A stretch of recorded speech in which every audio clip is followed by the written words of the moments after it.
கர்த்தருடைய பரிசுத்த நாமம் மகிமைப்படுவதாக. இந்த நாளிலும் வாசிக்கப்பட்டதான சங்கீதம் 112 அதிகாரம் 1 முதல் 10 வரை உள்ள வசனத்தை வாசித்தோம். இதிலிருந்து சில காரியங்களை நாம் தியானித்து கர்த்தருடைய நாமத்தை மகிமைப்படுத்தும். இந்த சங்கீதத்தை பார்க்கும்போது குறிப்பாக இந்த சங்கீதம் யார் எழுதினது என்று சொல்லப்படவில்லை என்றாலும் இது சங்கீதக்காரனாகிய தாவீது சில முக்கியமான அனுபவங்களை தன்னுடைய அதிகமான சத்தியங்களை இந்த சங்கீதத்தின் வழியாக நாம் அறிந்து கொள்ளக்கூடியதான சந்தர்ப்பங்கள் இந்த சங்கீதத்தின் வழியாக கர்த்தர் நமக்கு உணர்த்தி தருகிறவராக இருக்கிறார். ஆண்டவருக்கு பயந்து நடக்கிறவர்களுக்கு கர்த்தர் கொடுக்கிற பாக்கியம், அவர்கள் கர்த்தருக்கு பயந்து நடக்கிறவர்களுடைய தலைமுறைகளை கர்த்தர் எப்படி ஆசீர்வதிக்கிறார்.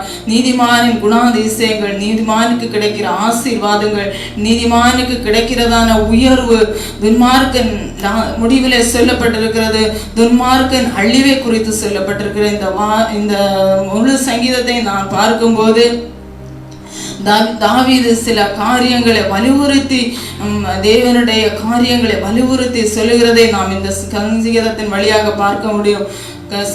இந்த சங்கீதத்தின் முதல் 2 வசனங்களை வாசிக்கலாம்.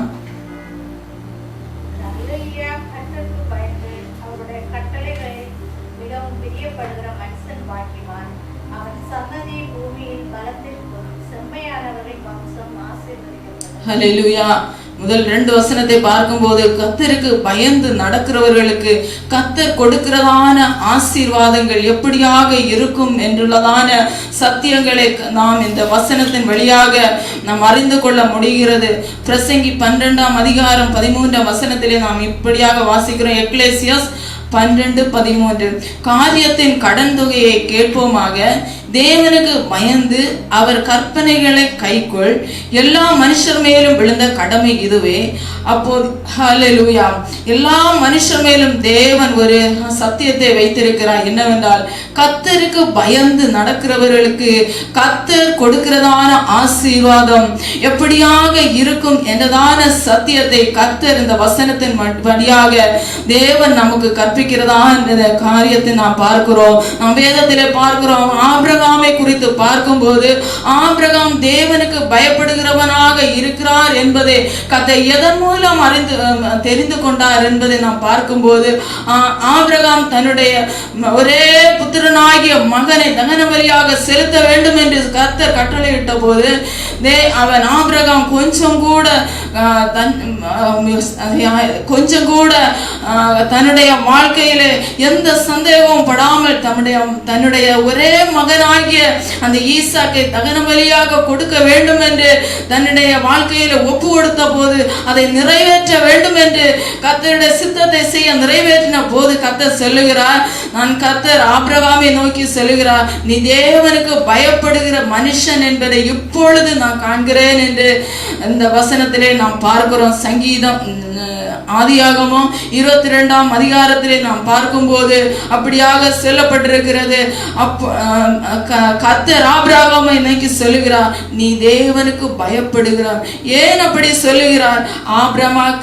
ஆபிரகாமுக்கு தேவன் வாக்குத்தத்தம் பண்ணினதான தன்னுடைய மகனை கொடுத்த போது அவன் தேவனுக்கு பயந்ததினால், தேவனுக்கு கீழ்ப்படிந்ததினால் அவன் தன்னுடைய மகனை தகன பலிக்காக ஒப்பு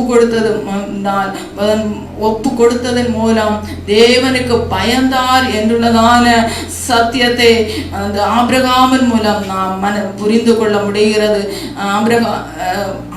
ஆதியாகமம் 22 அதிகாரம் 12 வசனத்திலே நாம் இப்படியாக பார்க்கிறோம்.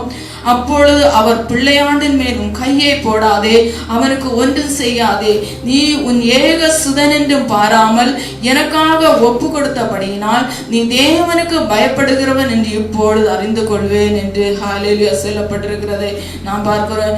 இந்த நாட்களிலும் இந்த காலங்களிலும் ஹல்லேலூயா நாம் கர்த்தருக்கு எவ்வாறாக நாம் பயப்படுகிறோம், கர்த்தருக்கு எப்படி எந்த விதத்திலே நாம் பயப்படுகிறவர்களாக இருக்கிறோம். நாம் பயப்படும் போது நம்முடைய தலைமுறை பிள்ளைகளை கர்த்தர் ஆசீர்வதிக்கிறதான அந்த ஆசீர்வாதத்துக்கு பாத்திரமாக நாம் இருக்கிறோமா? இங்க நாம் ஆபிரகாமை குறித்து பார்க்கும்போது ஆபிரகாம் கர்த்தருக்கு பயப்பட்டதினால் தன்னுடைய மகன் என்று சொந்த ஒரே புத்திரனும் பாராமல் தேவன் சொன்னதான அந்த கற்பனைக்கு பயந்த போது கர்த்தர் அந்த மரணத்திலிருந்து அந்த மகனை விடுவித்தார். நம்முடைய வாழ்க்கையில் இந்த கால வேளையில கர்த்தருக்காக பயப்படும் போது கர்த்தர் நம்முடைய வாழ்க்கையிலே அநேக அற்புதங்களை செய்ய வல்லவராக இருக்கிறார். இதில் நாம் பார்க்கும்போது அநேக சத்தியங்களை அறிந்து கொள்ள முடியும். கர்த்தருக்கு பயப்படுகிறவருடைய வாழ்க்கையிலே கர்த்தர் செய்கிறதான நன்மைகளையும் கர்த்தருக்கு பயப்படாதவர்கள் வாழ்க்கையிலே கர்த்தர் செய்கிற அநேக நன்மைகளையும் குறித்த ஆசீர்வாதங்களை கர்த்தருக்கு பயப்படாதவர்களுக்கு கர்த்தர் கொடுக்கிறதான ஆசீர்வாதங்களையும் வித்தியாசங்களை நாம் அறிந்து கொள்ள முடியும். ஆதியாகமம் 26:4-5 வசனங்களை பார்க்கும்போது வாசிக்கலாம்.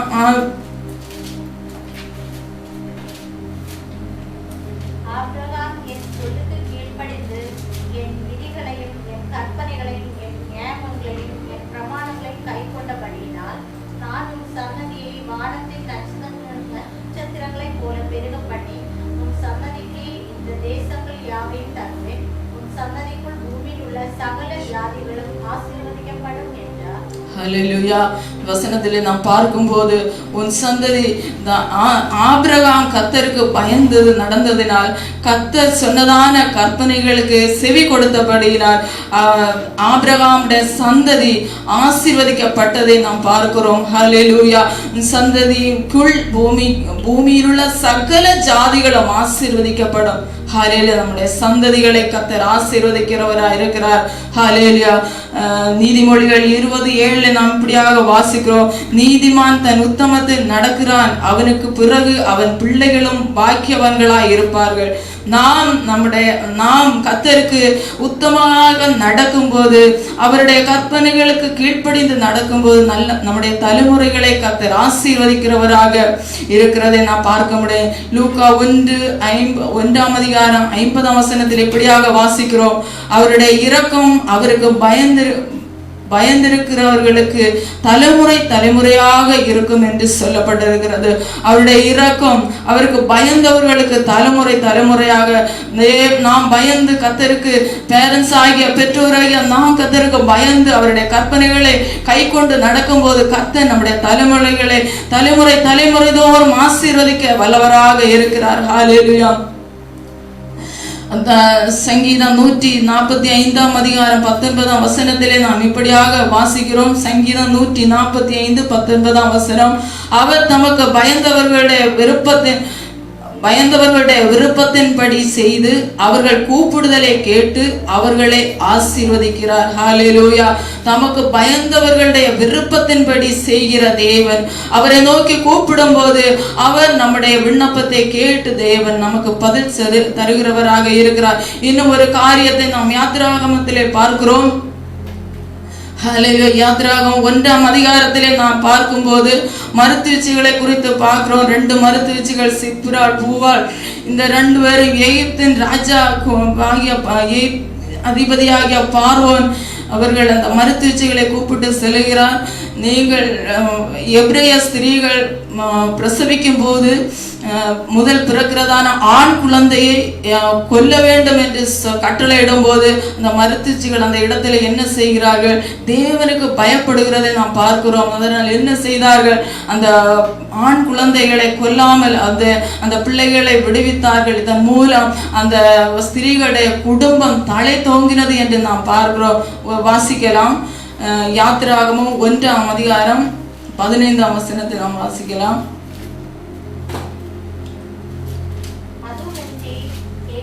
ராஜா சிப்ராள் பூவாள் என்ற பெயருடைய எபிரேய மருத்துவச்சிகளோட பேசி, நீங்கள் எபிரேய ஸ்திரீகளுக்கு மருத்துவம் செய்யும் போது அவர்கள் மனையின் மேல் உட்கார்ந்திருக்கையை பார்த்து, ஆண் பிள்ளைகளை ஆனால் கொன்று போடுங்கள், பெண் பிள்ளையை ஆனால் உயிரோடு இருக்கட்டும் என்றார். மருத்துவச்சிகளோ தேவனுக்கு பயந்ததினால் எகிப்தின் ராஜா தங்களுக்கு இட்ட கட்டளைகளை படி செய்யாமல் ஆண் பிள்ளைகளையும் உயிரோட காப்பாற்றினார்கள். ஆமென். என்ன பார்க்கிறோம்? மருத்துச்சிகள் தேவனுக்கு பயந்தார்கள். அவர்கள் இந்த ராஜாவுக்கோ இந்த உலகத்தின் மனுஷனுக்கோ பயப்படவில்லை. அவர்கள் வாழ்க்கையில் ஒரு தெய்வ பயம் இருந்தது. அதனால் என்ன நடந்தது? அந்த குழந்தைகளை உயிரோட பாதுகாத்ததினால் அவர்கள் குடும்பம் தலை தோங்கினதை நாம் இந்த வேதத்திலே நாம் பார்க்க முடிகிறது. அருமையான தேவனுடைய பிள்ளைகளை, இந்த நாட்களில் நாம் கத்தருக்கு பேரண்ட்ஸ் ஆகிய நாம் கத்தருக்கு பயந்து நடக்கும் போது நம்முடைய தலைமுறைகளை ஆசீர்வதிக்கிறது மட்டுமில்லாமல் நம்முடைய குடும்பத்தில் தேவன் ஆசீர்வாதங்களை நன்மைகளையும் தர வல்லவராக இருக்கிறார் என்பதை நாம் இந்த சங்கீதத்தின் வழியாக அறிந்து கொள்ள முடியும். அதன் 4, 5, 6 வசனங்களை வாசிக்கும் போது சீக்கிரமாக வாசிக்கலாம். இருளிலே வெளிச்சம் உதிக்கும். அவன் இரக்கமும் மன உருக்கமும் நீதியும் உள்ளவன். இறங்கி கடன் கொடுத்து தன் காரியங்களை நியாயமானபடி நடப்பிக்கிற மனுஷன் பாக்கியவான். அவன் என்றென்றைக்கு அசைக்கப்படாதிருப்பான். நீதிமான் நித்திய கீர்த்தி உள்ளவன். கேட்டதினால் பயப்படான். அவன் இருதயம் கர்த்தரை நம்பி திடராயிருக்கும். ஹல்லேலூயா. பாருங்க, இந்த வசனத்தில் நாம் 4 வசனத்திலையும் பார்க்கும்போது கர்த்தருக்கு பயப்படுகிறவர்களுக்கு அவருடைய தலைமுறைகளுக்கு கர்த்தர் கொடுக்கிற ஆசீர்வாதங்கள் என்ன? ஆஸ்தியும் ஐஸ்வர்யம் அவன் வீட்டில் இருக்கும். அவருடைய நீதி என்றென்றைக்கும் நிற்கும். ஹல்லேலூயா. நம்முடைய ஆஸ்திகளை நம்முடைய ஐஸ்வர்யத்தையும் கர்த்தர் தலைமுறைக்கு ஆசீர்வதித்து தருகிற தேவனாக இருக்கிறார்.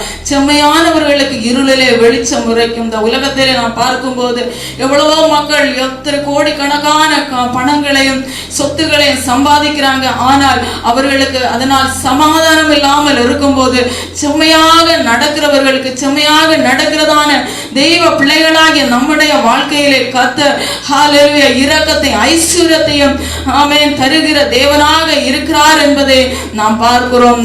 9ஆம் வசனத்தை வாசிக்கும் போது வாரி இறைத்தான், ஏழைகளுக்கு கொடுத்தான், அவருடைய நீதி என்றென்றைக்கும் நிற்கும், அவன் கொம்பு மகிமையா உயர்த்தப்படும். ஹல்லேலூயா. இந்த நாட்களில் நாம் தேவனுக்காக கொடுக்கும் போது நாம் இந்த நாட்களில் அநேகர் கர்த்தருக்காக கொடுக்கிற காரியத்திலே ஹல்லேலூயா எவ்வளவோ பின்னாக இருக்கிறதை நாம் பார்க்கிறோம். சங்கீதம் 75:10 நாம் இப்படியாக வாசிக்கிறோம், துன்மார்க்கருடைய கொம்புகளை எல்லாம் வெட்டி போடு, நீதிமானுடைய கொம்புகளை உயர்த்தப்படும். ஹல்லேலூயா. தேவனுக்காக நாம் கொடுக்கும் போது ஊழியர்களுக்காக தேவனுக்காக ஊழியம் செய்கிறவர்களுக்காக தெய்வ சபைக்காக ஏழைகளுக்காக திக்கற்றவர்களுக்காக ஆதரவற்றவர்களுக்காக நாம் கொடுக்கிறவர்களாக இருக்கும் போது தேவன் நம்முடைய கொம்புகளை நம்முடைய கையின் பிரயாசங்களை அவர் ஆசீர்வதிக்கிற தேவனாக இருக்கிறார். ஹல்லேலூயா. எபிரேயர் 13:16 அதிகாரத்தில் இப்படியாக வாசிக்கிறோம். எபிரேயர் 13:16 அன்றியும் நன்மை செய்யவும் தான தர்மம் பண்ணவும் மறவாதிருங்கள், இப்படிப்பட்ட பலிகள் மேல் தேவன் பிரியமாக இருக்கிறார். ஹல்லேலூயா. தேவனுடைய பிள்ளைகளே, தேவன் எப்பேற்பட்ட பலிகளில் பிரியமாக இருக்கிறார் என்பதை நாம் பார்க்கும்போது தான தர்மம் பண்ண வேண்டும், கர்த்தர் செய்கிற நன்மைகளை மறவாமல் இருக்க வேண்டும். ஹல்லேலூயா. அப்படி செய்யும் போது ஆஸ்தியும் ஐஸ்வர்யம் நம்முடைய வீட்டில் ஆமென் அது எப்போதும் இன்பமாக இருக்கணும். ஹல்லேலூயா. பரிசுத்தவான்களுக்கும் தேவ ஊழியர்களுக்கும் நாம் கொடுக்கிறவர்களாக ஏழைக்கு இறங்குகிறவர்கள். புரோவர்பு 19ஆம் அதிகாரம் 17ஆம் வசனத்தில் எப்படியாக வாசிக்கிறோம், ஏழைக்கு இறங்குகிறவன் கர்த்தருக்கு கடன் கொடுக்கிறான், அவன் கொடுக்கிறதை அவன் திரும்ப கொடுப்பான். ஹல்லேலூயா. நம் ஏழைகளுக்கு, ஆண்டவருக்கு, ஊழியர்களுக்கு, தேவதாசர்களுக்கு நாம் கொடுக்கிறவர்களாக இருக்கும் போது நம்முடைய கையின் பிரயாசங்களை அவர் திருப்பி தருகிறவராக இருக்கிறார். ஹல்லேலூயா. 112ஆம் அதிகாரம் 10ஆம் வசனத்திலே பார்க்கிறோம், துன்மார்க்கரை கண்டு மனமடிவாகி தன் பற்களை கடித்து கரைந்து போவான், துன்மார்க்கருடைய ஆசை அழியும். ஹல்லேலூயா. துன்மார்க்கர் ஆமென் இந்த உலகத்தில் எவ்வளவு ஆசீர்வாதங்கள் இருந்தாலும் தேவனுக்கு விரோதமாக தெய்வ மக்களுக்கு விரோதமாக அவர்கள் எழும்புவார்களான துன்மார்க்கருடைய ஆசை, அவருடைய சொத்துக்கள், அவர்களுடைய என்ன சம்பாத்தியம் இருந்தாலும் அது அழிந்து போகும் என்று கர்த்தருடைய வசனம் சொல்லுகிறது. ஹல்லேலூயா. சங்கீதம் 37:12 சொல்கிறது, துன்மார்க்கன் மரிக்கும் போது அவன் நம்பிக்கை அழியும், அக்கிரமக்காரருடைய அபேட்சை கெட்டு போகும். ஹல்லேலூயா. துன்மார்க்க இந்த உலகத்திலே வாழ்ந்து பல துன்மார்க்கத்தில் வாழ்ந்து அவன் அழியும் போது அவனுடைய நம்பிக்கை எல்லாம் அழிந்து போகும் என்று வசனம் சொல்லுகிறார். எஸ்தர் 6ஆம் அதிகாரம் 13ஆம் வசனத்திலே நாம் எப்படியாக பார்க்கிறோம், நீதிமான்களின் நம்பிக்கை மகிழ்ச்சியாகும், துன்மார்களுடைய ஆசையோ அழிந்து போகும். ஹல்லேலூயா. இந்த நாட்களில் நாம் ஆண்டவர் இந்த உலகத்திலே வாழும் போது தெய்வ பிள்ளைகளுக்கு கர்த்தருக்கு உற்சாகமாக கொடுக்கிறவர்களாக, கர்த்தருக்கு பயந்து நடக்கும் போது முதல் 2 வசனத்திலே பார்த்தோம், கர்த்தருக்கு பயந்து நடக்கிறவர்களுக்கு கர்த்தர் கொடுக்கிறதான ஆசீர்வாதம். அடுத்த வசனத்திலே வசனங்களில் நாம் பார்த்தோம், அவர்களுடைய தலைமுறைகளுக்கு கர்த்தர் கொடுக்கிறதான ஆசீர்வாதங்கள்.